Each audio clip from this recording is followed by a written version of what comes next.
c'est ici que les choses se compliquent un peu. On va voir les variables. C'est vraiment important de comprendre c'est quoi les variables parce que c'est quelque chose qu'on va utiliser beaucoup dans les projets. Euh, il y a deux types de variables. Ben, il y en a plus que deux, mais il y a deux grands types de variables si on veut.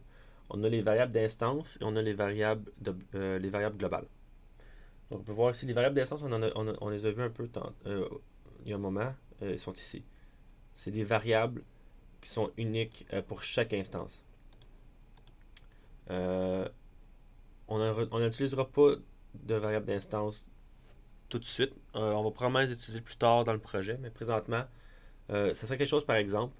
Euh, S'il faudrait que je tire trois fois euh, sur chaque ennemi vert pour les tuer, et chaque ennemi vert doit avoir sa propre énergie. Donc si j'ai tiré deux fois sur lui, ben son énergie est maintenant devenue un. Mais lui c'est encore 3, lui c'est encore 3, lui c'est encore 3. Donc ça c'est des variables d'instance. Que chaque instance a sa propre variable. Une variable, je vais donner la définition juste au cas, une variable c'est des données qui peuvent être changées. C'est pour ça qu'on les appelle variables. Les variables globales, c'est des variables qui sont bonnes pour tout le projet. On va en avoir deux, on en a besoin de deux pour le tutoriel, cette vidéo-là, puis le prochain.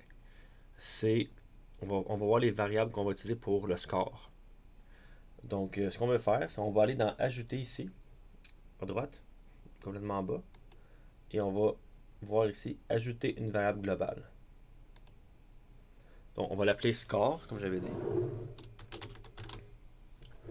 Et on va voir son type va être un nombre. Euh, on va voir qu'il y a trois types de variables possibles. Ça peut être un nombre. Nombre, ça inclut les 0, 1, 2, 0.1, 9000, peu importe. Tant que c'est un nombre, ça compte. Chaîne de caractères, c'est du texte. Et booléen, c'est un peu spécial. Ça peut seulement être vrai ou faux. Donc, c'est utilisé pour faire des tests.